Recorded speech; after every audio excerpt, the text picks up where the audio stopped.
Jadi kalau hari ini gagasan saya tentang melarang studi tour, gagasan saya, kenapa saya melarang studi tour? Kepala sekolahnya bego, gak belajar, gak kuliah. Studi tour yang terbaik adalah Isra Mi'raj. Spiritualitasnya dia melakukan perjalanan Masjidil Haram, Masjid Aqsa. Orang tua kita mengajarkan studi tour, yaitu tur rohani kita harus senantiasa pergi dalam pengembaraan yang melahirkan sastra, novel, karya-karya ilmiah, melahirkan karya-karya imajiner seperti lukisan. Makanya saya menjadi aneh.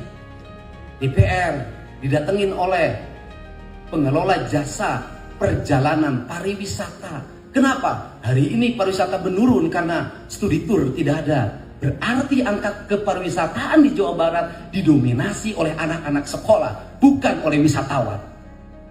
Berarti Dinas Pariwisata gagal. Selamat datang di channel Sedikit Kebut. Jangan lupa subscribe. Kebijakan baru yang mengundang pro dan kontra kembali hadir dari sosok yang dikenal nyentrik, tegas, tapi juga sangat peduli pada rakyat kecil, Deddy Mulyadi.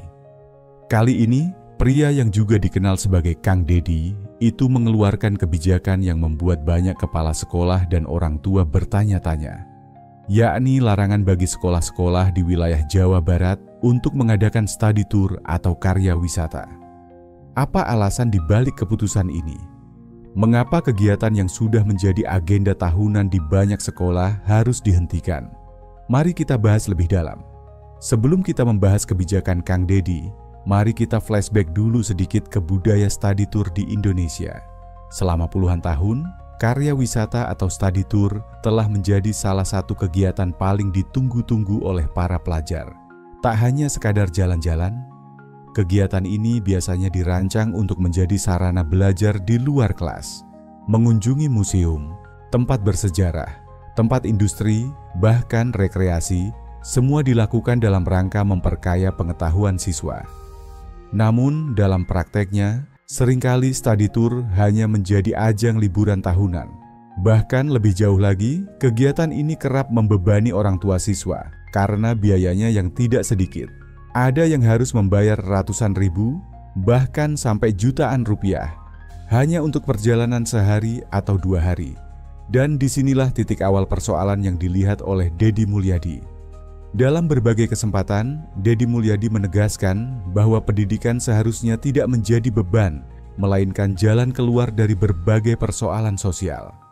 Ia berpendapat bahwa study tour bukan kebutuhan utama siswa, melainkan hanya pelengkap. Ketika kegiatan pelengkap itu menjadi beban, maka harus dikaji ulang. Dalam sebuah pernyataan yang viral di media sosial, Kang Deddy menyebutkan banyak anak yang sebenarnya ingin ikut study tour, tapi mereka nggak bisa karena orang tuanya nggak punya uang. Lalu mereka jadi malu, minder, bahkan sampai mogok sekolah. Ini tidak adil. Menurutnya, sistem pendidikan yang ideal adalah sistem yang memberi kesempatan dan kenyamanan bagi semua siswa, tanpa terkecuali. Ia tidak ingin ada anak-anak yang merasa dikucilkan hanya karena tidak mampu membayar kegiatan yang dianggap opsional, seperti study tour. Kang Deddy juga banyak menerima aduan dari masyarakat, terutama orang tua siswa, di daerah-daerah yang kondisi ekonominya pas-pasan. Banyak dari mereka mengeluh karena harus mencari pinjaman atau bahkan menggadaikan barang hanya untuk membiayai anaknya ikut study tour.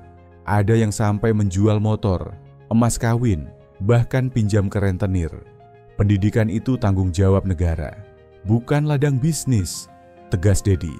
Ia melihat fenomena bahwa banyak pihak sekolah, bahkan oknum biro perjalanan, memanfaatkan kegiatan study tour untuk meraup keuntungan.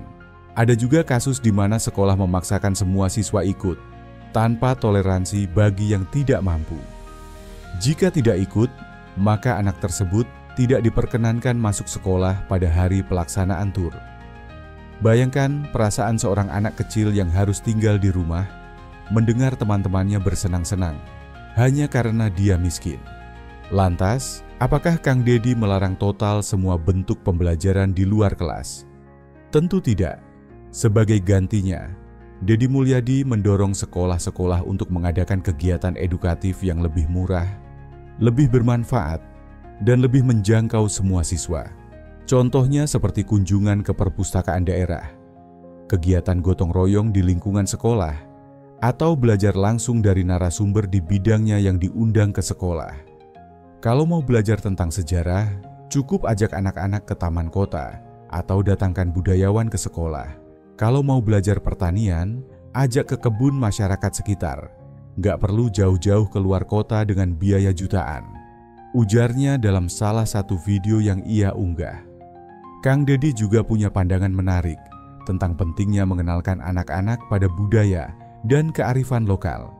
Baginya, mengenalkan anak-anak pada nilai-nilai lokal jauh lebih penting daripada sekadar pergi ke tempat wisata populer. Ia mencontohkan, anak-anak kita lebih tahu Dufan daripada tahu sejarah daerahnya sendiri. Mereka lebih hafal wahana permainan daripada nama-nama pahlawan lokal. Ini adalah kegagalan sistem pendidikan dalam membentuk karakter bangsa. Tentu saja, kebijakan ini tidak serta-merta disambut dengan tepuk tangan oleh semua pihak. Ada juga kritik dan keberatan, terutama dari pihak penyelenggara jasa perjalanan wisata yang merasa kehilangan pasar besar. Namun, Kang Deddy tak gentar. Baginya, kepentingan siswa dan keadilan sosial jauh lebih penting daripada urusan bisnis sesaat. Ia yakin, jika kegiatan study tour digantikan dengan kegiatan lokal yang bermanfaat, maka dampaknya akan lebih terasa bagi masyarakat. Kalau kita libatkan masyarakat lokal, petani, seniman, tukang kayu, untuk jadi narasumber kegiatan belajar, maka ekonomi mereka juga akan bergerak.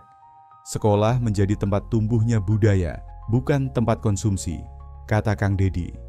Begitu kabar larangan study tour diumumkan secara luas oleh Deddy Mulyadi, media sosial langsung dipenuhi komentar dari berbagai kalangan. Banyak dari mereka yang justru mendukung penuh langkah tersebut, terutama para orang tua dari kalangan ekonomi menengah ke bawah. Mereka merasa suara hati mereka akhirnya diwakili oleh seorang pejabat publik. Alhamdulillah, akhirnya ada juga yang berani melarang. Anakku kemarin hampir nggak mau sekolah gara-gara nggak bisa ikut studi tour, tulis seorang ibu di Facebook. Netizen pun ramai-ramai membagikan ulang video pernyataan Kang Deddy. Dalam video itu, ia berbicara blak-blakan tentang fenomena study tour yang hanya menguntungkan segelintir pihak, namun menyingkirkan banyak siswa lainnya. Banyak warganet meneteskan air mata saat mendengar kisah anak-anak yang malu karena tidak bisa ikut kegiatan sekolah hanya karena soal uang. Di sisi lain, tidak semua pihak menyambut larangan ini dengan antusias. Banyak guru dan kepala sekolah yang merasa dilema. Sebab bagi mereka, study tour adalah salah satu bentuk variasi pembelajaran yang menyenangkan. Bahkan beberapa sekolah mengandalkan momen ini sebagai ajang promosi atau peningkatan nama baik. Namun, setelah mendengar alasan Kang Deddy secara utuh, sebagian besar guru mulai memahami arah kebijakan tersebut. Mereka menyadari bahwa esensi dari pendidikan bukanlah jalan-jalan, melainkan pengalaman belajar yang membentuk karakter. Salah satu guru SD di Subang mengatakan, "Memang awalnya kami bingung, tapi setelah kami ajak musyawarah dengan wali murid, ternyata banyak yang setuju. Akhirnya kita bikin kegiatan edukatif di desa sekitar. Anak-anak tetap senang kok." Sebuah survei kecil-kecilan yang dilakukan oleh media lokal menunjukkan bahwa lebih dari 70% orang tua mendukung larangan study tour yang memberatkan. Bahkan, 60% dari responden menyatakan mereka pernah mengalami kesulitan ekonomi saat diminta membayar biaya kegiatan sekolah yang tidak wajib. Menariknya, sebagian responden juga menyatakan harapannya agar kebijakan seperti ini tidak hanya diterapkan di Jawa Barat, tapi juga di seluruh Indonesia. Namun, tentu saja tak semua pihak senang. Industri pariwisata, terutama Biro Perjalanan Wisata Pendidikan, merasa cukup terpukul. Mereka mengaku kehilangan salah satu pasar besar dari sekolah-sekolah. Beberapa pengusaha biro wisata bahkan menyebut kebijakan ini sebagai terlalu gegabah. Mereka berharap ada solusi win-win yang tidak serta-merta mematikan usaha mereka. Namun, Deddy Mulyadi tetap pada pendiriannya. "Saya bukan anti wisata, tapi wisata harus mendidik dan harus adil, Jangan sampai ada anak yang minder hanya karena dia miskin. Kabar baiknya, dari kebijakan ini lahir banyak inovasi. Beberapa sekolah justru jadi lebih kreatif. Mereka mengembangkan kegiatan luar kelas yang berbasis lokal dan kolaboratif. Misalnya, mengadakan workshop kerajinan dengan pengrajin lokal, belajar bertani langsung di lahan warga, mengunjungi tempat usaha mikro di sekitar sekolah. Bahkan ada sekolah yang mengadakan live-in atau program tinggal bersama warga desa selama sehari untuk belajar hidup sederhana. Kegiatan-kegiatan ini terbukti lebih bermakna dan membentuk karakter anak. Anak-anak pun ternyata tidak terlalu kecewa. Banyak yang justru lebih senang karena kegiatan sekolah jadi lebih inklusif. Dulu aku nggak bisa ikut study tour, sekarang bisa ikut semua kegiatan karena gratis. Ujar seorang siswa SMP di Purwakarta. Orang tua juga merasa lebih lega. Mereka tidak lagi khawatir harus mencari pinjaman setiap akhir semester. Sekarang nggak ada beban. Anak tetap belajar, malah lebih semangat. Ucap seorang bapak di Kuningan. Melihat dampak positif ini, banyak yang mulai mendorong agar kebijakan ini diadopsi oleh provinsi lain. Beberapa anggota DPRD dari daerah lain pun mulai melirik kebijakan ini sebagai contoh reformasi pendidikan berbasis keadilan sosial. Tentu ini tidak mudah. Setiap daerah punya tantangan masing-masing. Tapi semangat yang dibawa oleh Kang Dedi bisa menjadi pemicu perubahan sistem pendidikan yang lebih peduli pada kondisi ekonomi keluarga siswa. Di balik larangan itu, tersimpan pesan penting. Pendidikan harus merangkul semua, bukan hanya yang mampu. Tidak boleh ada anak yang merasa dikucilkan karena tidak bisa membayar. Kebijakan ini bukan soal melarang jalan-jalan, tapi tentang memanusiakan manusia sejak dini. Dalam banyak pidatonya, Deddy Mulyadi menekankan pentingnya sense of belonging dalam pendidikan. Anak-anak harus merasa diterima, dihargai, dan setara. Disinilah letak nilai pendidikan sejati. Kalau kamu punya pendapat tentang hal ini, langsung aja tulis di kolom komentar. Apakah kamu setuju? Atau punya alternatif ide? Yuk berdiskusi dengan sehat.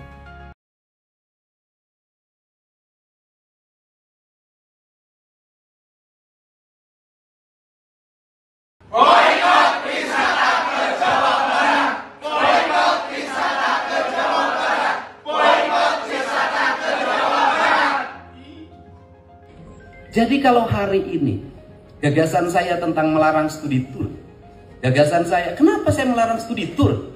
Kepala sekolahnya bego, gak belajar, gak kuliah. Studi tour yang terbaik adalah Isra Mi'raj. Spiritualitasnya dia melakukan perjalanan Masjidil Haram, Masjidil Aqsa. Orang tua kita mengajarkan studi tour, yaitu tur rohani kita harus senantiasa pergi dalam pengembaraan yang melahirkan sastra, novel, karya-karya ilmiah, melahirkan karya-karya imajiner seperti lukisan. Makanya saya menjadi aneh. DPR didatengin oleh pengelola jasa perjalanan pariwisata. Kenapa? Hari ini pariwisata menurun karena studi tour tidak ada. Berarti angka kepariwisataan di Jawa Barat didominasi oleh anak-anak sekolah, bukan oleh wisatawan. Berarti Dinas Pariwisata gagal. Selamat datang di channel Sedikit Kebut. Jangan lupa subscribe. Kebijakan baru yang mengundang pro dan kontra kembali hadir dari sosok yang dikenal nyentrik, tegas, tapi juga sangat peduli pada rakyat kecil, Deddy Mulyadi. Kali ini, pria yang juga dikenal sebagai Kang Dedi itu mengeluarkan kebijakan yang membuat banyak kepala sekolah dan orang tua bertanya-tanya, yakni larangan bagi sekolah-sekolah di wilayah Jawa Barat untuk mengadakan study tour atau karya wisata. Apa alasan dibalik keputusan ini? Mengapa kegiatan yang sudah menjadi agenda tahunan di banyak sekolah harus dihentikan? Mari kita bahas lebih dalam. Sebelum kita membahas kebijakan Kang Dedi, mari kita flashback dulu sedikit ke budaya study tour di Indonesia. Selama puluhan tahun, karya wisata atau study tour telah menjadi salah satu kegiatan paling ditunggu-tunggu oleh para pelajar. Tak hanya sekadar jalan-jalan, kegiatan ini biasanya dirancang untuk menjadi sarana belajar di luar kelas, mengunjungi museum, tempat bersejarah, tempat industri, bahkan rekreasi, semua dilakukan dalam rangka memperkaya pengetahuan siswa. Namun, dalam prakteknya, seringkali study tour hanya menjadi ajang liburan tahunan.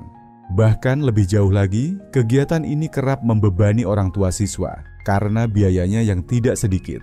Ada yang harus membayar ratusan ribu, bahkan sampai jutaan rupiah, hanya untuk perjalanan sehari atau 2 hari. Dan disinilah titik awal persoalan yang dilihat oleh Deddy Mulyadi. Dalam berbagai kesempatan, Deddy Mulyadi menegaskan bahwa pendidikan seharusnya tidak menjadi beban, melainkan jalan keluar dari berbagai persoalan sosial. Ia berpendapat bahwa study tour bukan kebutuhan utama siswa, melainkan hanya pelengkap. Ketika kegiatan pelengkap itu menjadi beban, maka harus dikaji ulang. Dalam sebuah pernyataan yang viral di media sosial, Kang Deddy menyebutkan banyak anak yang sebenarnya ingin ikut study tour, tapi mereka nggak bisa karena orang tuanya nggak punya uang. Lalu mereka jadi malu, minder, bahkan sampai mogok sekolah. Ini tidak adil. Menurutnya, sistem pendidikan yang ideal adalah sistem yang memberi kesempatan dan kenyamanan bagi semua siswa, tanpa terkecuali. Ia tidak ingin ada anak-anak yang merasa dikucilkan hanya karena tidak mampu membayar kegiatan yang dianggap opsional, seperti study tour. Kang Deddy juga banyak menerima aduan dari masyarakat, terutama orang tua siswa di daerah-daerah yang kondisi ekonominya pas-pasan. Banyak dari mereka mengeluh karena harus mencari pinjaman atau bahkan menggadaikan barang hanya untuk membiayai anaknya ikut study tour. Ada yang sampai menjual motor, emas kawin, bahkan pinjam ke rentenir. Pendidikan itu tanggung jawab negara, bukan ladang bisnis, tegas Deddy. Ia melihat fenomena bahwa banyak pihak sekolah, bahkan oknum biro perjalanan, memanfaatkan kegiatan study tour untuk meraup keuntungan. Ada juga kasus di mana sekolah memaksakan semua siswa ikut, tanpa toleransi bagi yang tidak mampu. Jika tidak ikut, maka anak tersebut tidak diperkenankan masuk sekolah pada hari pelaksanaan tur. Bayangkan perasaan seorang anak kecil yang harus tinggal di rumah, mendengar teman-temannya bersenang-senang, hanya karena dia miskin. Lantas, apakah Kang Deddy melarang total semua bentuk pembelajaran di luar kelas? Tentu tidak. Sebagai gantinya, Deddy Mulyadi mendorong sekolah-sekolah untuk mengadakan kegiatan edukatif yang lebih murah, lebih bermanfaat, dan lebih menjangkau semua siswa. Contohnya seperti kunjungan ke perpustakaan daerah, kegiatan gotong royong di lingkungan sekolah, atau belajar langsung dari narasumber di bidangnya yang diundang ke sekolah. Kalau mau belajar tentang sejarah, cukup ajak anak-anak ke taman kota atau datangkan budayawan ke sekolah. Kalau mau belajar pertanian, ajak ke kebun masyarakat sekitar. Nggak perlu jauh-jauh keluar kota dengan biaya jutaan, ujarnya dalam salah satu video yang ia unggah. Kang Deddy juga punya pandangan menarik tentang pentingnya mengenalkan anak-anak pada budaya dan kearifan lokal. Baginya, mengenalkan anak-anak pada nilai-nilai lokal jauh lebih penting daripada sekadar pergi ke tempat wisata populer. Ia mencontohkan, anak-anak kita lebih tahu Dufan daripada tahu sejarah daerahnya sendiri. Mereka lebih hafal wahana permainan daripada nama-nama pahlawan lokal. Ini adalah kegagalan sistem pendidikan dalam membentuk karakter bangsa. Tentu saja, kebijakan ini tidak serta-merta disambut dengan tepuk tangan oleh semua pihak. Ada juga kritik dan keberatan, terutama dari pihak penyelenggara jasa perjalanan wisata yang merasa kehilangan pasar besar. Namun, Kang Deddy tak gentar. Baginya, kepentingan siswa dan keadilan sosial jauh lebih penting daripada urusan bisnis sesaat.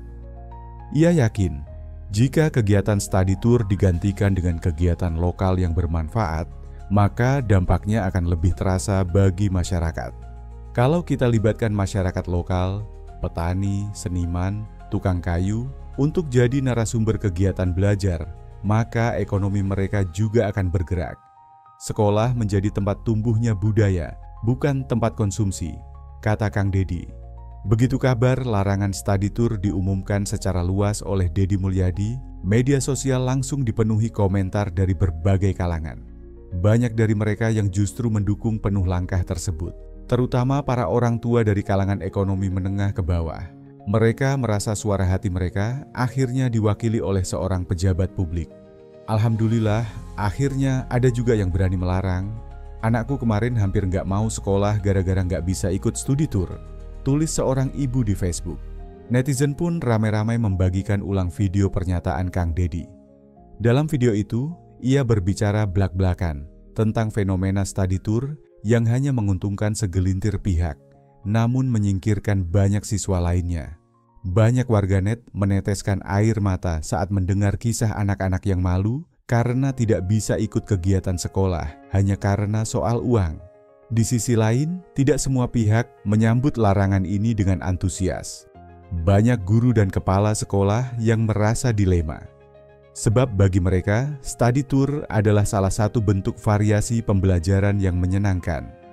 Bahkan beberapa sekolah mengandalkan momen ini sebagai ajang promosi atau peningkatan nama baik. Namun, setelah mendengar alasan Kang Deddy secara utuh, sebagian besar guru mulai memahami arah kebijakan tersebut. Mereka menyadari bahwa esensi dari pendidikan bukanlah jalan-jalan, melainkan pengalaman belajar yang membentuk karakter. Salah satu guru SD di Subang mengatakan, "Memang awalnya kami bingung, tapi setelah kami ajak musyawarah dengan wali murid, ternyata banyak yang setuju. Akhirnya kita bikin kegiatan edukatif di desa sekitar. Anak-anak tetap senang kok." Sebuah survei kecil-kecilan yang dilakukan oleh media lokal menunjukkan bahwa lebih dari 70% orang tua mendukung larangan study tour yang memberatkan. Bahkan, 60% dari responden menyatakan mereka pernah mengalami kesulitan ekonomi saat diminta membayar biaya kegiatan sekolah yang tidak wajib. Menariknya, sebagian responden juga menyatakan harapannya agar kebijakan seperti ini tidak hanya diterapkan di Jawa Barat, tapi juga di seluruh Indonesia. Namun, tentu saja tak semua pihak senang. Industri pariwisata, terutama Biro Perjalanan Wisata Pendidikan, merasa cukup terpukul. Mereka mengaku kehilangan salah satu pasar besar dari sekolah-sekolah. Beberapa pengusaha biro wisata bahkan menyebut kebijakan ini sebagai terlalu gegabah. Mereka berharap ada solusi win-win yang tidak serta-merta mematikan usaha mereka. Namun, Deddy Mulyadi tetap pada pendiriannya. "Saya bukan anti wisata, tapi wisata harus mendidik dan harus adil. Jangan sampai ada anak yang minder hanya karena dia miskin." Kabar baiknya, dari kebijakan ini lahir banyak inovasi. Beberapa sekolah justru jadi lebih kreatif. Mereka mengembangkan kegiatan luar kelas yang berbasis lokal dan kolaboratif. Misalnya, mengadakan workshop kerajinan dengan pengrajin lokal, belajar bertani langsung di lahan warga, mengunjungi tempat usaha mikro di sekitar sekolah. Bahkan ada sekolah yang mengadakan live-in atau program tinggal bersama warga desa selama sehari untuk belajar hidup sederhana. Kegiatan-kegiatan ini terbukti lebih bermakna dan membentuk karakter anak.